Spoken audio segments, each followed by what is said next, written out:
You will get out of this earthbound state when you rise to the sensitivity of that next planet.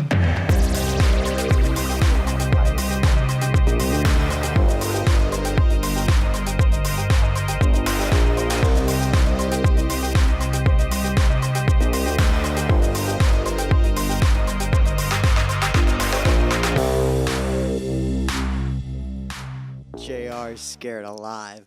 Alright, welcome to another episode of Dispersing the Cloud. We are not live. We started to go live and we had some technical issues. I swear I'm going to figure this out. This is episode 57. We'll be live. You can hear him now. We got a guest, JR Macias or Julian Macias. I apologize. I grew up with him, so sometimes I throw the nickname around. You are on, my man. We're talking Ryan Holiday. And ego is the enemy, correct? Yep. Did you want to review the other one as well? Okay. So we were also supposed to watch The Shack, and no, not watch, read The Shack, and Samuel did not. He failed miserably. What's the name of the book we're talking about? Ryan Holiday's Ego is the Enemy was a review for me. I'm still in chaos mode during my move and all the stuff that I got going on, so I didn't have enough time to do that one as well. So I failed you, but we will. I do want to. I want you to talk about The Shack a little bit if we get to it, and because I know the premise of it, and I've seen snippets of what it's about. So I want to get your take on that. Maybe you could just fill everybody in. Then when we get there. But Ego is the Enemy. I just want your thoughts on the book. Like, what'd you think of? Okay. It was definitely, and it opened up my mind to this idea that there's a powerful tendency that really directs our behavior, and it's called an ego. And it influences our behavior. It influences our interpretation of the world. Our worldview is based on our ego, and it's something I really never talked about. Yeah, it was an illuminating light into how much the ego can. And you broke up a little bit. Illuminating insight to how much the ego can direct my life. Oh, direct your life. Yeah. Now I found it interesting that we had the benefit of participating in wrestling, and so wrestling checked our ego a lot, and it humbles you just because it's a very, very difficult sport. So I felt like some of the stuff is definitely checked in our lives already, and because I think I said this last episode, if there's any quit in you, wrestling will find it.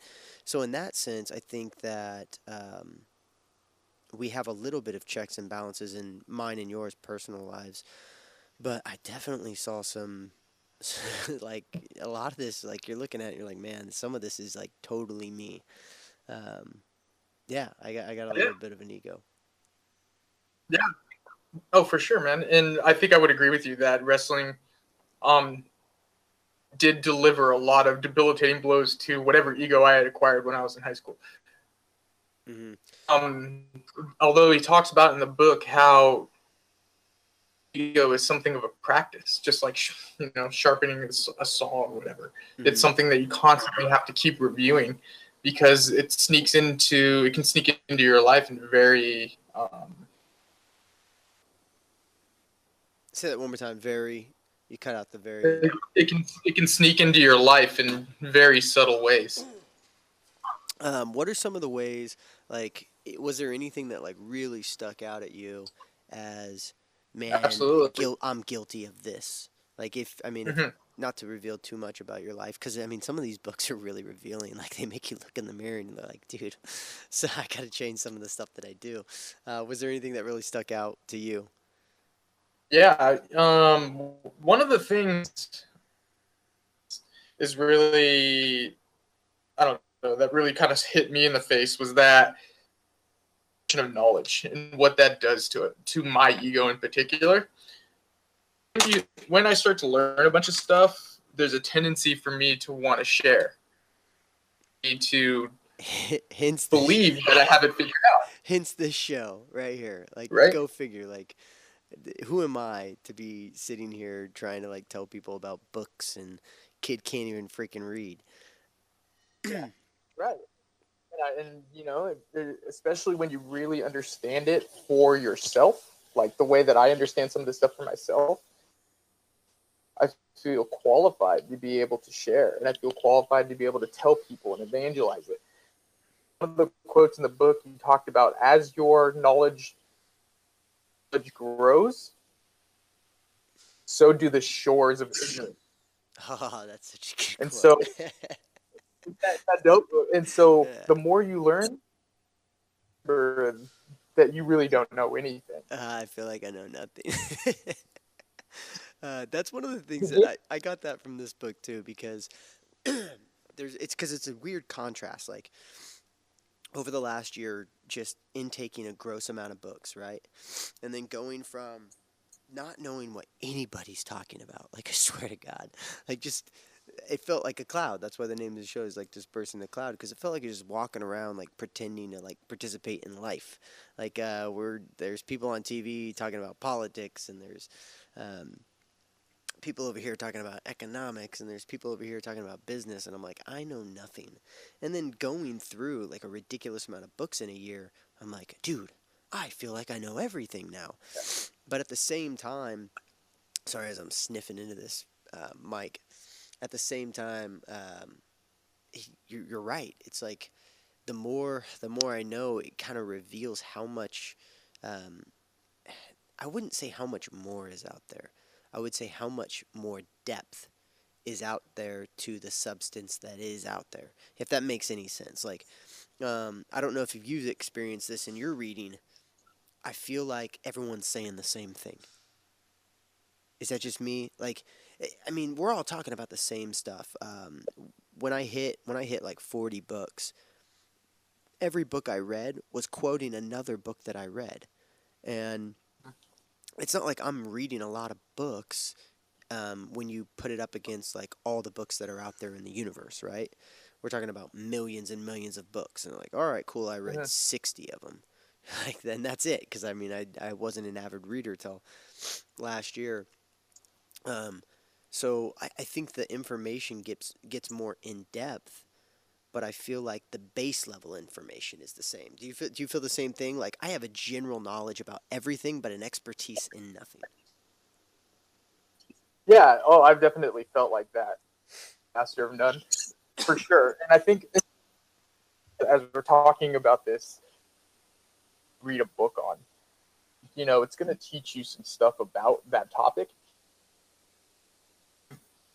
It's easy to forget that there are people that have devoted their entire lives To that one. to that topic. And so a book can almost be surmised as a headline for a topic, Ah, that's a because good way to look at it.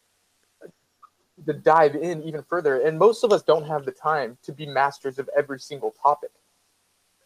But the amount of knowledge that is buried within the study of something like Stoicism, there's people who have done it for People, years. yeah, people dedicate their entire lives to Stoicism. It's like, I would say Stoicism is, and correct me if I'm wrong, or if I'm overstepping. I don't want to talk about people's beliefs and not knowing, but I would say like Stoicism is a good atheist like religion, like, because it has nothing to do with religion, right?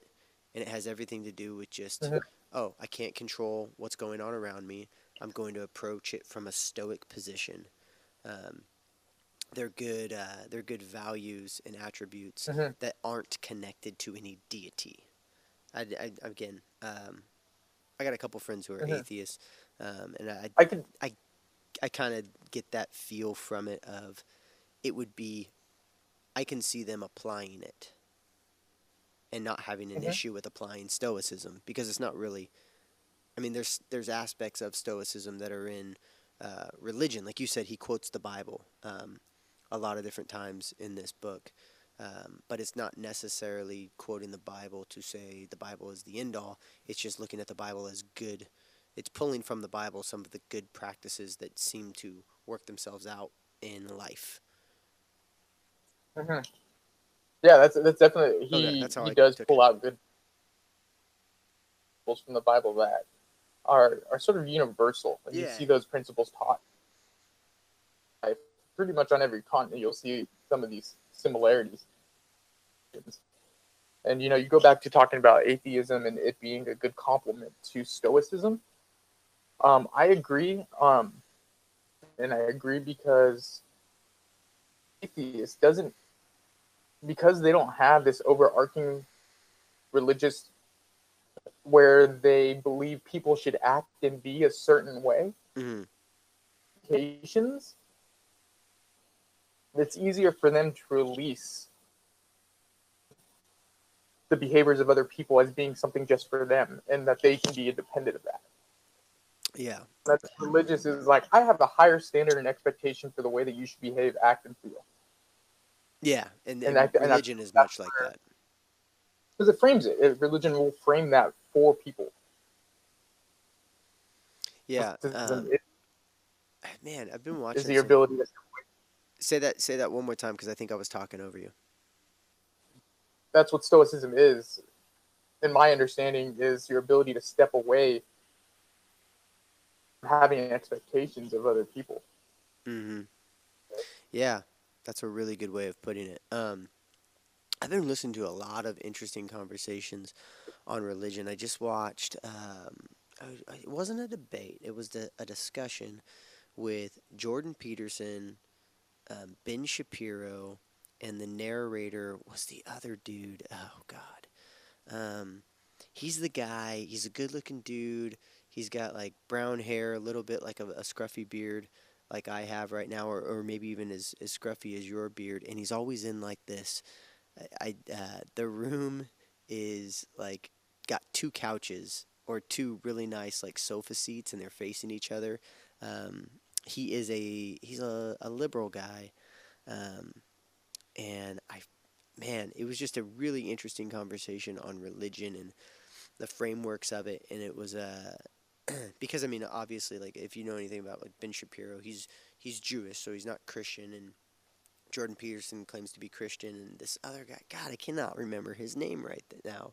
I wanted to say his name's like Chris something, um, but I'm making that up. He always has people on from the other side of the aisle, and they always have great debates of left and right, which I know you find valuable, and I definitely find valuable. Um, Anyways, I've just been listening to a lot of stuff on religion lately. It just seems to be keep popping up. I actually, this is kind of cool. 2 nights ago, and I should have wrote this down too. I was on a different podcast talking with an individual about religion. So it just seems like the topic just keeps coming up. What were some of your favorite quotes from the book? I know you already dropped one on us. Oh yeah, I have one here. And this kind of so there was three main ideas that I pulled from the book. Definitely aren't comprehensive at all. They're just things that really touched me. Mm-hmm. And one of the quotes was, "If you start believing in your own greatness, Oh, this was your own good. creativity, Say that one more time. Again, I talked over you because I was excited. I like this one. Do it one more time. if you start believing in your own greatness, it is the death of your own creativity." Yeah, that's money. Dude, I'm so Like, guilty. I'm so guilty. And it goes back. Like the times that I write the best are the times that I feel most broken and most humbled. Really. Like that's when I write the best. But the times that yeah. I'm feeling like I'm the man, Mhm. dude, it's really tough for me to get stuff out that's creatively inspiring. Because it's not like it's a you're sitting in a place of like self reflection, and you're just like, oh dude, I'm just the man. It's tough to write when you're like that, man. Mhm. Why, why do you think why do you think it's so hard to write when your confidence is through the roof? I think it's so hard to write when your confidence is through the roof. I mean, this is just off the top of my head, but I would say probably because you are having when your confidence is through the roof, you're probably relating to a smaller percentage of society. You know, who walks around on cloud nine all the time thinking they're the man? Who's walking around with hardcore egos? I mean, we get songs like this in our pop culture. You know, songs talking about how you're the baddest man on the planet, all this stuff. Yeah, that's awesome, and it's great to feel like that. But they don't really. I mean, the songs that really change our culture, the songs that really touch us, are songs that speak to our humanity. I think, rather than the songs that are just Hmm. about us being awesome. You know, I'm the man and everybody should know it. The only song the only song that's great that's like that is I'm So Humble by have you ever heard that? I'm so humble. It's such a stupid song. It's not Andy Samberg. Who's the guy who maybe it is Andy Samberg. Who's the band who sings with Maroon 5 and they did the dolphin song? I'm on a boat. Yeah, I'm on a boat. Look at Oh me, I'm yeah, standing yeah. on a boat. I forget what it's like. Treasure Island, something's the name of their band, but they do Oh one. Yeah, they do one yeah, the called. Island Boys. Yeah, Island Boy. There you go. They do one called "I'm So Humble," and that is the funniest, Yeah. most amazing song ever. Other than that one, you shouldn't write about how cool you are. I don't know. That's my take on it. What I mean, from an outsider's perspective, what would you say? I mean, you think Mm, that's relatable or no? I think what you're talking about being able to write in a state of humility or when you're broken down. Hmm. I think because the way that I see it is that your ego is a means of blocking your connection to inspiration. Uh huh. Because when you're confident and you're on yourself, you're basically relying on your own intellect and you're relying on your own abilities to fulfill what you're looking to Yep. do.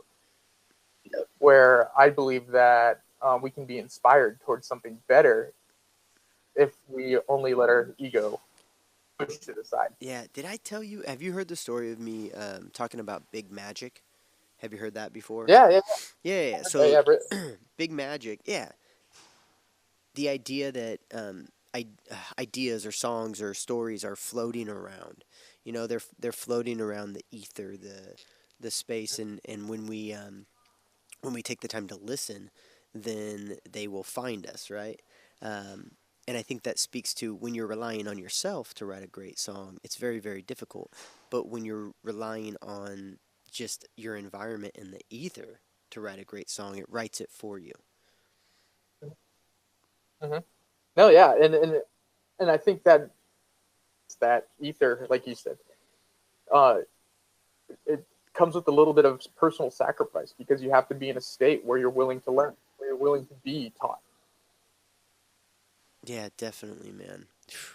And that kind of segues into one of the points in the book that I really appreciated was it touched on it multiple times about always being a student, Yeah. to be learning, putting yourself in positions to learn.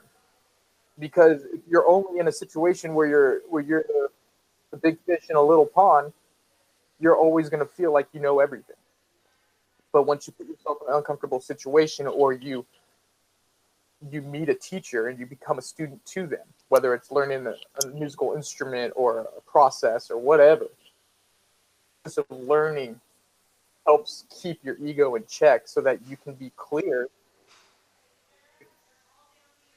Yeah. I'm laughing because as I'm talking, I can hear like a crowd of people coming into this hall. The hall was supposed to be empty till like 6 o'clock tonight, but Mm, I apologize. Um, so it's all good. it's I mean that brought up another thing. Um, when the student is ready, a teacher will appear. That's an awesome quote. I don't know if it's from that. Mm, I don't know if it's from that book, but something else popped in my head from Malcolm Gladwell's book. Oh, it's not Tipping Point. It is. Jeez, Lord, can you hear all that? They're wiling out back here. So it's not Tipping Point. I believe it is one of his other books, but he is talking about how it's actually profitable to be a big fish in a small pond. And he was doing research on kids that went to Stanford and kids who went to Yale. And so it was like the top 5% of the student population in the master's program was getting published. So the top 5% at Stanford was getting published, and the top 5% at Yale was getting published. But the guy who's like 6th% at Yale, he wasn't getting published. Well, arguably, you could argue that like even down to like the 15%, top 15% at Yale is probably smarter than that top 5% at Stanford, yet the kids at Stanford still felt like they were supposed to go get published because they were at the top of their class. They were in a much smaller pond, but they were the big fish in the small pond, so they felt not entitled, but they felt like they had enough clout, if you That a will. false sense Yeah, of confidence. they got it. Yeah, exactly. They got a well. Sometimes that and what he was showing that sometimes that false sense of confidence is actually okay and grows you a little bit. Yeah. Yeah, I guess I wouldn't know about that. Yeah, well, I'm not saying which way is I right. mean, I think part of the cool thing about this like process that we're going through, and just so you guys know, JR's in a group that I'm in where we all exchange books and we exchange emails. But a part of the process that why we're in this thing is to kind of talk about different contrasting ideas like that. Because I totally agree with Ryan Holiday when he says that. I mean, the concept of the book, ego is the enemy. It's definitely a detriment. It'll definitely pull you down. Um, at the same time, being a big fish in a small pond sometimes and having a false sense of ego is sometimes that push you need to get yourself out there. yeah. I mean, in the book, he talks about like middle or the golden meat, what he called it, and that's the balance between to perpetuate your progress Mm-hmm. and it so that it doesn't overtake. Say that one more time. It So doesn't. it's You like broke up. It doesn't overtake. you managing your ego so it doesn't overtake you. Mm-hmm. And you know, I notated in here like success. Success can lead to an inflated ego and can cause, you know, a big downfall. I'm sure you've seen it in sales, right? New person comes in, Yeah. they just smash, kill it, Mm-hmm. right? And then the pressure, same way the next month, right? And then they fail. Yeah. They fail after I was that. actually just going to bring that up. I was going to ask you how that translates over to. I know you're not in sales anymore, but you Mhm. were in sales for a really long time, and how that concept transfers over, and clearly I think it transfers over quite a bit as we as we crush 1 month, and then we try to repeat um, off the basis of last month's success. It becomes much difficult, much more difficult to do so. Right. Depends too. Like it depends on your method of success. If you were successful because you followed a process and that process allowed you to get to where you are, if you are disciplined with your ego and you don't allow it to be like me that I did these things. Uh huh. I'm in, remember that it's actually the process that helped you get there to have success. And it has But nothing to in do my with you. case, exactly. In my case, early success in sales to my abilities, Mm-hmm. my capabilities as a speaker, personal communicator. And when I began to rely on those shortly after my success, I began to fail and I didn't know why. Yeah. And it was because I didn't stick to the process that got me the success in the first place. In the book, Yeah. about how if you abandon that ego instead. Yeah, I experienced the exact same thing, um, because the process is what is actually making you successful. I experienced this in wrestling too. Um, when I put in the hard work and when I actually did everything that I needed to do to prepare, I wrestled much better. When I just relied on Samuel, I ended up losing because Samuel sucks. Like he can't pull it off. but the process, Yeah. going through that process and just trusting the process, that actually works. And I think you see successful people say it all the time, just trust the process, trust the process. And I think there's some definite truth to that. Yeah. And I think we want to feel like we're capable. We want to feel like we're the cause of our own success. Responsibility for that, especially when we're successful. Hmm. But it's to satisfy the needs of To satisfy, one more time. the little side that needs validation. Oh, okay. Say that I'm awesome or whatever. Yeah, definitely, man. All in all, what would you say? What would you say was your? And I don't want to cut you off. What else from the book? Are we missing anything that you have in your notes that we didn't cover? One more thing to talk about. So, ego does is it frames the way that you interpret the world. That is that if you are egocentric, the world is you, not on them. And so if someone insults me and I'm egocentric, what's wrong with me? That sucks. I'm a bad person. But if I'm not, Uh-huh. then I can say there's a person. That insult has nothing to do with me. And so what was really illuminating to me is the idea that the ego can you interpret situations for the worse. Mm-hmm. Something bad to me that day, right? And hit that conflict, and I can go in and try to figure it out, or I can say she's having a bad day. Be done with it. And yeah, my ego probably hurt a little bit because I felt like I got insulted, so that it wasn't her intention. Uh-huh. It was just what happened, and I think that the ability to release that is good.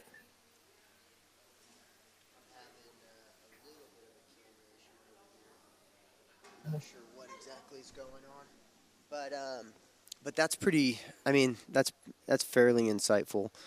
Oh, there we go. We're back on. I don't know. I don't know what the deal was with that camera switch, but um, yeah, it definitely frames up. Ego frames up your perception of the world, and it can be positive and negative in the way that you react to different situations. If I'm just going to reiterate kind of what you said because it was a little choppy in parts, but um, if you are, if ego's running your life and someone judges you or says something negative about you, it can affect you immensely. However, if ego Mm-hmm. doesn't control your life, when things are said negatively about you, you can kind of stay the course. You can kind of not let it rock you and not let it pull you off. Um, Man, I've definitely experienced that both ways. I've let it rock me Yeah. before, and I've stayed the course before. And Mm-hmm. and not to say that either one way's harder or the other way's easier. They're both equally difficult. Having an egocentric point of view and changing who you are for other people it can damage you internally as well as externally. And not having an ego and staying the Right. course is one of the hardest things to do because when we have ego and when we have some success, everything in us, I mean, as humans, strives for attention and love and all the above. And to go against that is very difficult to do, to go against that own ego. But I think it comes back to what you said, the process. I know my Mm-hmm. process. I trust the process.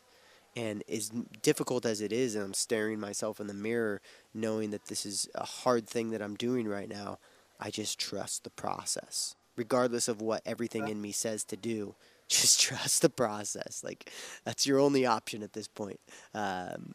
You know David now because you've been introduced to him with the group, but I always tell him, I'm already in the dumpster, the Pineapple Express quote. Man, we gotta go. We gotta go. No, I want to stay here. No, that's a horrible hiding Yeah. place. I'm already in the dumpster. Dude, you just process. It feels like it's a dumpster. Just stay in it. It's not a dumpster. Mhm. You just trust that's the process. Just stay in the process. Ride it out. It'll be fine. You know what you said reminds me of a had in here. The innocent climb always susceptible to the disease of me. Oof, the disease of me. Say that one more time. Talks about the disease of me. He says, "It's me. It's what I'm doing, trying to advance myself, and I'm getting this done all on my shoulders. I'm doing it. As soon as people start to do this, it's me doing that. This is the disease of me. It's your tendency to rely solely on your own capabilities. The process has gotten you the success you deserve." Yeah. I mean, this is the second time. This is the second time I've gone through the book, and I think Mhm. one of the it's definitely a reflective book. We talked about this kind of off camera. It's going to be one of those books that I probably read once a year, just to kind of get back in and reflect. And I know you said the same. I would say my main takeaway from this book was reflection, because that's what it's about. It's about looking at yourself, looking at your own ego, and reflecting on how that's affecting your Mhm. life. Um, I'd say that was my main takeaway. Is that what you would say your main takeaway was as well? I mean, that's kind of what I got from our conversations on and off camera. Yeah, I think for me, my main takeaway was the awareness that there's something sort of invisible that can manage my behavior, my thought process, motivation. It's something aware of. You said your motivation? Absolutely. Yeah, all the You above. know, interesting because it's people don't ever talk about their ego on their everyday life. Have on a daily basis. Yeah. Yeah, you're checking yourself Nobody on even talks, it, checking yourself on a daily and it's I would be a lot healthier if I was able. to just continually have that check. And we might have just lost you. Perfect timing if we did. Let me check to see if you're still there. Frozen, gone, but perfect timing. We were running out of time as it was. Um, Again, Julian Macias, one of my good friends, grew up with him in high school. He's part of my little mastermind group that we read books and regurgitate them to each other and share our lives together. And uh, Dispersing the Cloud, you guys like, subscribe. I appreciate you following me. And I know I'm talking to a whole 8 people here, but I still love it. I'll talk to you guys soon. Later.